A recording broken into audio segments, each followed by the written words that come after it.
Hey guys, well the day has come. We're going to be doing the lizard skin on the inside of my Ultimate Crew Cab. That stuff has to be above 60 degrees of cure, with the ideal temperature being 70. We have a nice warm day today, and I have the shop warming up. I have a door open with the fan blowing. So we have the shop warming up. It's supposed to be like 71 degrees today, so it's going to be perfect if I can get the shop temperature up. So we're going to spray the lizard skin on the inside. So I'm going to go get after it.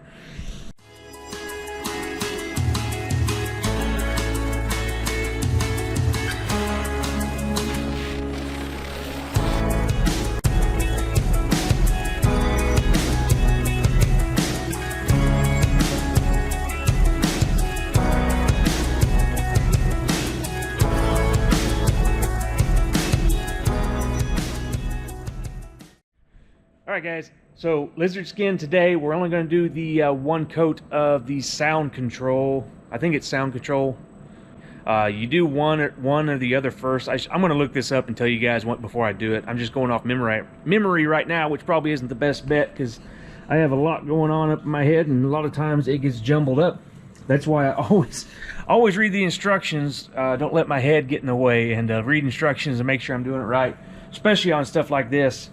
But we're going to spray the product first, whichever one they say first, and then it has to cure. I know it has to cure 24 to 36 hours before you put the other layer on, and it's going to get cool here in the shop at night, so it's going to stop curing. So I'm going to have to add on more time on top of that because it stops curing at 60 degrees. So we're just going to do today, and then the rest of the week I'm going to let it cure. We're just going to do the one product here on the floor. And next week it's supposed to be nice again, a few days, so we're going to do the other product that day. So first step is getting it all masked off. I'm about halfway through this one side here, getting it all masked off to where I don't want product. And we're basically going to do all of the floor right here and just see how we get along. I'm probably going to have a little bit left over because I was planning on doing the roof and everything with that stuff as well. But since we're just doing the floor, I'm probably going to have a little bit left over. But we'll see how it turns out. I'm not going to do the firewall, and that is pure because of laziness. See all the holes there? All of these holes and stuff I'd have to tape off and mask the engine back there and all that stuff. I just don't want to mess with that. I'm going to do the traditional sound deadener there behind the pad. Plus we're going to have the insulation, the firewall pad there doing insulation as well. So it's going to be pretty insulated there to begin with. So just kind of bypassing that just because I don't want to mess with it. So we're going to do the floor and see how it turns out. So I'm going to get back to masking and get this thing masked off so we don't get any product where we don't want it. Although this is like a water-based product, so I think it cleans off pretty easy if you do by accident get it somewhere you don't want it. But going to finish masking off, and then we'll see how the product lays down. Alright guys, well I have the cab all masked off as good as I think it'll work. If you guys are professional painters, don't laugh at my mask job. Just trying to keep it from being places I don't want it to be, like that's going to show, mainly the painted surfaces. And obviously we're just going to spray the floor. I have a thermometer in here. We're looking at 64 degrees here in the cab, so our substrate should be above 60 degrees, which would 70 would be ideal. But it's going up every minute. Here's the product we're going to be spraying. It did say to do sound control first, so I have ceramic insulation for heat control, and then this is their sound control product. It said do this first, and like I said, it has to cure for 24 to 36 hours before we do the sound control. So we're going to get this done today, and then we'll have to give it some time, and then we'll do the ceramic insulation. Got to mix it up good, and then here's the gun that you spray out of. So I have it all set up, and yeah, I think it's just going to be easy as pouring it in the can and spraying it. There's no mixing, there's no catalyzed product in any of this, so we'll see how it goes. Okay, I forgot to mention that I do have all these bolts in here. That is just to block off the holes so I don't get product down in the holes, and I also don't get overspray through the holes into anything under the cab there. So that's why I have all these bolts. These are just sacrificial bolts. They're just some old grimy ones that I've had actually from this truck when I took it out. So I'll be using new hardware there. So that's why I did that there. And just the areas up here, I didn't do like a straight line just because I'm just kind of, you know, wherever it stops kind of a deal. And just an easy transition. Same in the back. it's all going to be covered up, and same up here, it's all going to be covered up, so I'm not exactly worried about making it like a nice crisp line where it looks really good. I'm just going to spray the product and see how it works. So I don't know how that's going to work out. We'll see how it turns out. This is my first time using this product or doing anything like this, so let's get after it.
Well, here we go, guys. Got the first layer of the sound control down.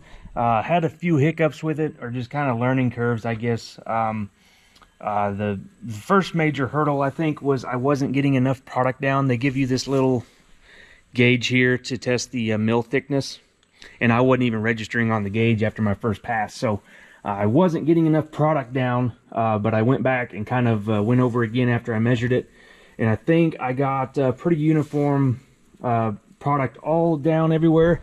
It's pretty hard to get it uniform with that gun when you're tilting it, and the product is so thick that it's not wanting to run to the suction device, so you get little splurts and splats, and it's hard to get it consistent. You know, it's not like spraying paint. Some of that could be my fault. This product is getting on pretty old on the shelf life terms of things. It does have a pretty short shelf life. I think it's 6 months. I should have looked at this before I started talking. But if I remember right, it does have a pretty short shelf life, and I was maxing out the shelf life on this, so it could be thick because of that. It specifically tells you not to water it down because this is water-based. It says do not water it down. And also, when I was pouring it in the jug, or in the canister, see if they show a picture of it here. Right there, mine is definitely not that thin. Mine was more gloopy, and it fell down in the canister in clumps, or not clumps, but like a glob of material, and then another glob, and another glob, and it was spilling over the canister. So it made it pretty messy. So that kind of makes me think that maybe I screwed up and my product is a little thicker than it should be. So we'll see how it turns out. The application here, I think it looks good here. So hopefully everything turns out all right. I think I'm going to do another coat on this, but you have to let it sit an hour or dry to touch before you do another coat. And giving our temperature, we are at 68. So we're getting up to that 70-degree ideal temperature. We should be pretty close to that. We'll see how it goes. Get another coat down, and then we have to let it sit, like I said, for 24, 36 hours before we do the sound control, or the heat control, sorry. So before we finish it all up. So overall, pretty happy with it. Kind of a learning curve on the usability. I imagine if I do it again, it'd be a lot easier, you know, once I get the hang of it and stuff. But we'll see how it turns out when we're done. All right, guys, well, I have the second coat down. The second coat went way better. And of course, I didn't pick up the camera, so you guys don't get to see it, but I'll tell you about it. First off, the bucket of stuff, I went ahead and mixed it again and went through it again with the mixer and the drill, and I did it faster. And I made sure to go from the bottom all the way to the top multiple times and really get it good and mixed up. It does say that to do that in the instructions, and I did that, I thought, the first time, but I must have not mixed it up good enough. Either that, or it was because the coating was at the top of the bucket and it's just harder to pour, that I was having that issue with it glooping up and falling into the cup and making a mess. But the second time I did it, it looked a lot like that picture there, where it goes down and streams into the can like that, and I didn't spill any. So it might have just been because the bucket was full, but it also might have been because I didn't mix it up good enough. So that's at least it went better the second time. And I found, like I said, I wasn't getting enough product down when I was spraying. I needed to do thicker coatings, so I paid more attention to my my coating thickness and my mil gauge, and tried to get a lot more even product dispersion, and just try to get it the right thickness all the way through. And it turned out really nice. It's actually on its way to being pretty well dry right now. It's not ready to do the ceramic insulation yet, but it is pretty good and dry. And I think the sound deadening properties worked out pretty good. After the first coat, I was kind of iffy on it because it was thinner for one, so it probably wasn't working as well. But now that I have the both coats on, it actually is a very thick coating. I think it's actually quietened it up quite a bit in here, and it's going to be a nice, pleasant driving experience, hopefully. So next step is going to be the ceramic, and like I said, I got to give this thing pretty good dry time, because right now, currently in the shop, this is the next morning, it is 58. So it says in the manual that it stops curing at 60 degrees. So I don't know if we did much curing overnight, so I'll have to add those hours onto the cure time before I put the ceramic on. So I don't think I'm going to be getting it on today, but we'll see how fast I can get the shop up to temperature. And I might do it at the end of the day today, or I'll just be waiting until the next nice warm day, because we have a cold front coming through tonight, of course, so it's going to cool off. That's just the way it goes, but so far everything's going together really good on it. But since we're waiting on the product to cure here, I have something to show you guys, so let me go show you. All right, guys, back here is a surprise I had for you guys with studio lighting and everything, being real fancy. Here it is. It's all these small parts for the inside of the cab. There's a few pieces for the outside, like the emblems and stuff, but majority of it is all the small parts for the cab, and little, it's a lot of stuff. The guys at CP Addicts hooked me up with all this stuff from Dennis Carpenter. It is going to be a big task to get all these parts in the cab, but I think it really helps bring your vehicle to another level when all these parts are nice and new, versus trying to make old grimy used parts look like new. They just never turn out the right look. Whenever you're doing a nice fresh paint job and stuff like this, I think it really having new parts really shines, because those old parts look pretty weathered. But if you're doing like a patina build, it doesn't matter. So we went with a bunch of new parts. There is a ton of stuff here. Like, these are window cranks, stuff from the tailgate hardware, all new tailgate latches, all the rubber plugs. These are like the bezel, the switch bezels and all of that, to all my reflectors, hood emblems, parking lights, door handles, and you got to get 4 door handles for a crew cab. This kind of stuff really adds up. New parts. This is for the heat and air dash control bezel, so that's pretty neat. That's a new item. Radio bezel. We have transfer case with the little steel bracket to hold the transfer case boot down, because this isn't originally a highboy truck, so I don't have this piece for this truck. So it's neat that they're making these now, so has that little bin to go over the trans tunnel. So all these parts, it really adds up fast. I think we're looking at like over $3,000 in parts right here. So it's all this stuff. It came in a box, about that big, but still, it's a lot of stuff. So I'm really helpful for the help that CP Addicts, they give me a little discount to mention their name in these videos. It helped a lot on these builds. So if you guys need any of this stuff, you can get a hold of them. You can email them, you can call them, or they have a few items on their website. They don't have everything on their website yet, but I'll have a link to them in the description below. You can go check them out if you guys want to. It is Complete Performance. Their website is cpaddict.com. So go check them out and help the guys out that help this channel. It's nice to be able to get all these nice new parts, and it's nice that they make all these parts. Unfortunately, a lot of them are made in China, but I mean, that's just the way things are nowadays. If all this stuff was made in the USA, it'd be so expensive we couldn't afford it. So I wish it was. There are a lot of pieces that are made in the USA. Like this right here, I think is it? Yeah, it's made in the United States right there. So we do have some USA made parts to show off to you guys, which is nice. So this is a American Auto Wire kit for the bump side trucks. So this has all the complete wiring for the whole truck other than the frame rail, I think. So that's nice because I'm not using the frame rail harness. I have the Super Duty harness in this. So it even comes with stuff like this is your switch for your lights. It comes with a new ignition switch, a new wiper switch, even a floor dimmer switch. So that's neat.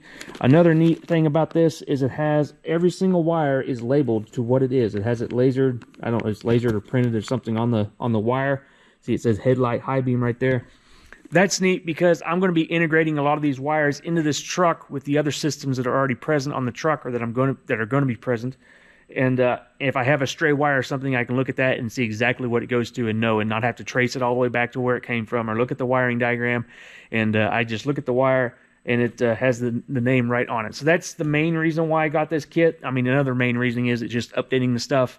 We get nice new relay block with modern blade fuses and relays. But also, we have all that easy diagnostics with the wiring system with all those wires that are labeled. So I'm not putting old crusty wires in this thing that might have connectivity issues or moisture in the wire or corrosion somewhere that I don't know about and cause issues. We're going to have all nice new wiring, so that's going to be nice.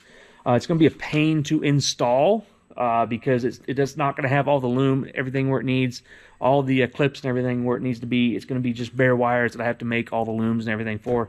So it's going to be kind of a pain to install, but I think once we get it installed, it's going to be a nicer system. So really excited about this. They are quite expensive. This kit is like $900 and something, so it is pretty expensive, but like I said, it covers pretty much the entire truck, so that's pretty neat.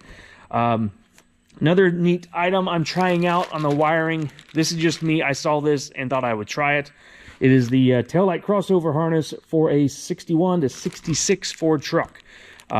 This truck, it had a bed on it that wasn't original to the truck, and the taillight harness was all hacked up. Actually, it was just not even usable. And so I don't have a taillight harness for this truck or this bed. So I could just wire in some and make it work, but I thought it would be neat to have an actual taillight harness, and I think this one will work.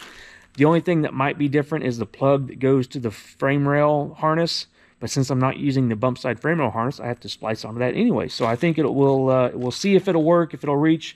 If it has enough length, all it has to do is go to the tail lights and meet in the middle of the bed there. So hopefully it's the right length. I mean, the 61 to 66, I mean, the truck size is the same. So hopefully the lengths are all right. So I'm going to get busy going through all this stuff and kind of putting it in where I can and just kind of slowly installing stuff. I'm probably not going to get all of it on camera because a lot of it's just screwing little parts on here and there. But the big items like the wiring harness and stuff like that, tail light harness and all that stuff, I'll try to fill you guys in when I can, and otherwise I'll just update you in big batches as I get stuff installed, because it's going to take some time, but it's going to turn out good in the end. So if you guys don't mind, go check out Complete Performance and stuff they have to offer you. They're big in the OBS Ford trucks, and they just got started in the bump side and dent side stuff, so they're working on that. But they're big in the OBS trucks if you have any of that kind of stuff. So go check them out, guys. Thanks. And we have some sound installation to get done, or just heat installation, ceramic installation to get done in the cab. So let's go cut to that. All right, guys, since we're waiting on that floor to cure up, I thought I would just go start installing some of my parts. I wanted to try out this taillight harness because it is for a 61 to 66. Nobody makes a bump side taillight harness that I could find, and so I got it all mocked up to see how it would work. And one thing I didn't realize when I ordered it, it's not a big deal, is it didn't have a reverse light circuit, because the slick side trucks don't have a reverse light in their tail light housing. So they don't have this this extra wire for the reverse light, which that's not a big deal. I just hooked up a wire in there and taped it up into the harness, one for each side, and just left them long there. I'll hook those up once I get it under the truck. So everything's worked up. I haven't tried the lengths yet, so hopefully the lengths are correct, and then we'll see how it goes once I start stuffing in the bed there. All right, let's bring you guys into the truck here. I have the wire routed up the truck there, and in the clips on both sides.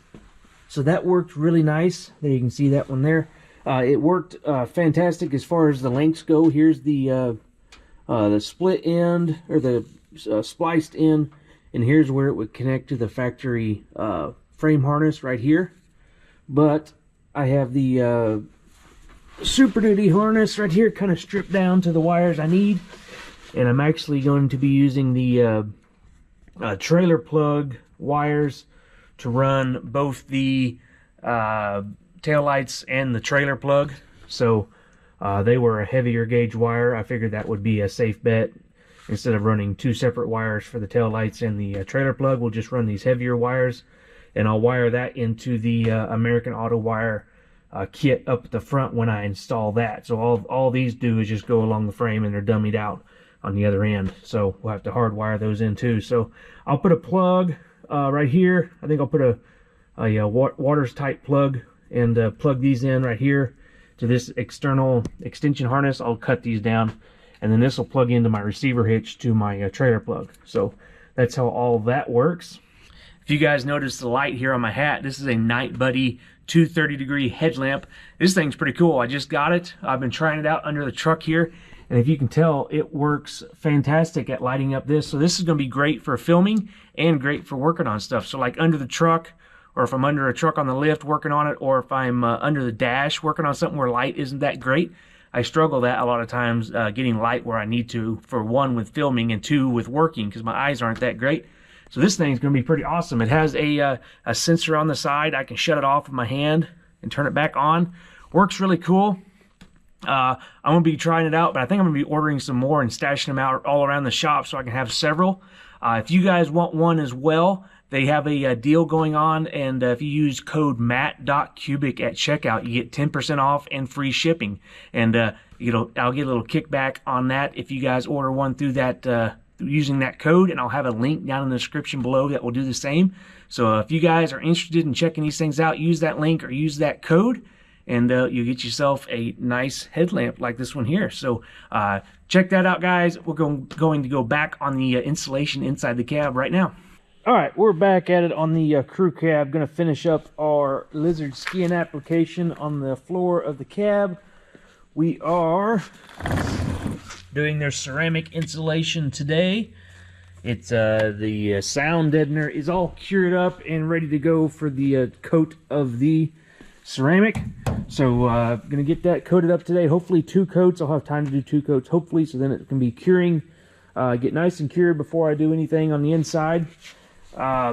If you're wondering how much I used about half of the bucket, maybe closer to something a little over half for doing 2 coats on the underside of this floor. So maybe that'll help you guys if you have a project you're working on the similar size of how much product to get. So these are, what are these, the 2-gallon pails? Yeah, 2 gallons.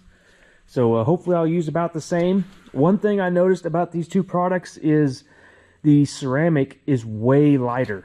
Let's see on the shipping label, it says 12 pounds and this says 30 pounds. So I mean, it is significantly lighter. I think the heating properties maybe are from aeration in the product and being light and fluffy, I guess. I don't know the science behind it. So that's supposed to make it quiet, and that's supposed to make it cool or warm in the wintertime. So I went ahead and mixed up this product off camera, and I spent a long time making sure I got it all mixed up to a nice even consistency throughout the mixture there. So I think we're going to have a lot better luck with this versus whenever I started out with the sound deadener. I just didn't mix it up enough, so it was my own fault. So Hopefully we don't have any issues down the road from that. But I spent a lot of time mixing this up and making sure all the product from the bottom got to the top and the top got to the bottom at multiple times, and it all got mixed up. So we'll see how it pours. I'm going to show you guys how it pours here in real time, and then we'll start spraying. One nice thing about this stuff than dealing with, you know, traditional catalyzed product is it just water-based, and I can clean everything in a bucket of water. So you don't have to worry about using too much product and too much thinner to clean everything out. What do you do with the thinner after you clean everything out and dispose of it properly? This is just water. It's non-toxic, so that's pretty neat. So yeah, I guess I don't know how we're going to do with time on this. I hope I can get 2 coats done today before I have a hard deadline, before I have to leave. We'll see how it works out. I'm going to bring you guys along with spraying it as well in real time instead of doing a time lapse, and kind of show you a different view of it. So meet you guys back at the cab. Or actually, we're going to pour some first, and then we'll be in the cab spraying. Okay, here we go. We're going to pour the ceramic insulation from a full bucket, and let's just see how it goes. Get my drill out of the way.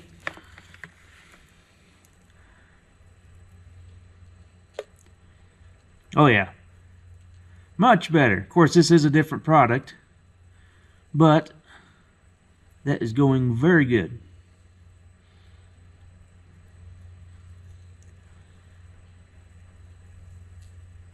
Here we go to the top. Oh, made a little bit of a mess there once we stopped spinning or pouring.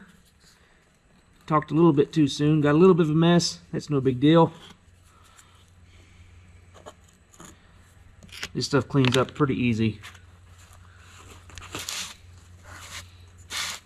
So, we have that ready to go. Let's go spray it in the cab. Alright guys, we're getting ready to spray the ceramic. One thing before I get going, I wanted to notice or mention that I had an issue with the tape on my edges kind of peeling up after I let this sound deadener cure. And you can see some of it there. It's not that big of a deal right here, but like over here on the kick panel, where I have it taped off right where the edge of the paint would be whenever you put your floor mat up to it.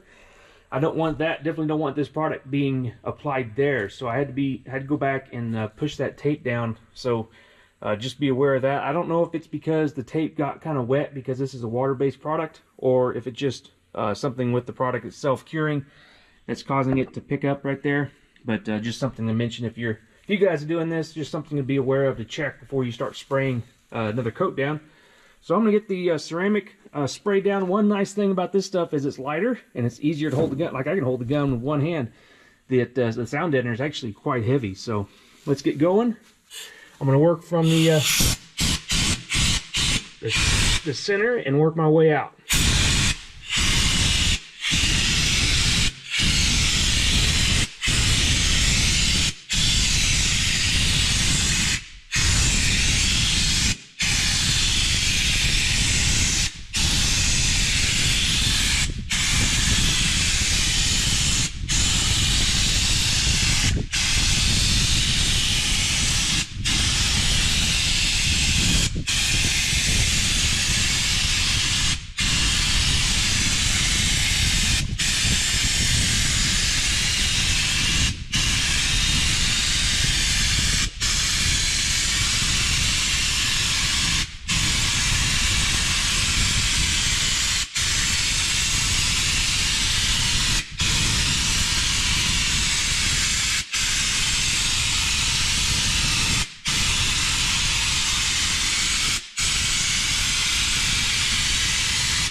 So yeah, hopefully that gives you guys an idea of how it's going. I'm going to go ahead and put the camera down so I can use both hands and get the rest of this knocked out.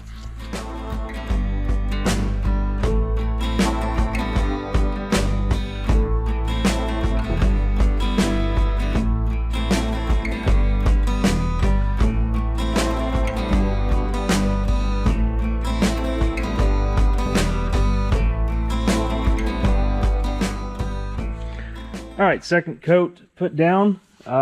Overall, I am really happy with this product. You know, at the beginning, it was kind of touch and go, and I think it was just an inexperienced thing, and then I got the hang of it, and it went really smooth. And by the time I got to this second coat on the ceramic insulation, it went down really nice and smooth and even. It's kind of splotchy now, but that's because it's still drying. I just got done with it, just cleaned up the gun, and to give you an idea of how much I used, here's that 2-gallon pail, and I would say I used about right at half. So there is, and earlier in the video I talked about shelf life. I looked it up. It's, now I can't remember. It is 24 months for sound control, 18 months for ceramic, and then 8 months after opening the bucket. So the shorter number I was thinking was after I opened the bucket. So this should be all good. So yeah, if you guys are looking for a spray-on product to do sound deadening and heat control on a uneven surface that might be a little tricky, I think this is a good option. Now, the question is this worth it over just doing the regular sound deadening material? Now that if I hadn't have already bought this product, would I be doing this? And the question is, I'm not sure. I think it works good here on the floor, for one, because it's easy to do. You know, you're not trying to get up and in the corners and in the doors and stuff. Although they do give you a 90-degree nozzle to get inside doors and stuff. I think going on in the future, I think I would like to do this before it goes to paint, especially doing something like the doors and stuff, because you have so many holes that it could come out of and get on your paint. Even though it is easy to clean up, I'd much rather do it before paint. So if you have a truck you want to add it to while it's painted, this maybe isn't the best option. Although I didn't have any problems with spraying this on the floor, although it's pretty easy, it's easy to mask off. But I think it worked pretty good. I'm probably going to use it on that 67 crew cab back there. Since I have product left over, I'll probably use it up on that. Might as well. We'll see. I think it's pretty, the sound is pretty noticeably different. You still get a little bit of an echo, like here where it's nice and big panel, but it's significantly reduced. So I think it is a pretty good product, and it's working really good. So I guess long story short, to answer the question, I think I would use it again in the future. I think it was nice enough to work with, and I think it's going to turn out pretty nice. We'll see how it turns out when I get the truck finished and the carpet and everything on the inside. So you guys are going to see that here on the channel. If you don't want to miss that, hit the subscribe button so you can see me finish my ultimate crew cab back here. Give me a thumbs up if you like what you're seeing. I'll see you guys in the next one. Thanks for watching, guys.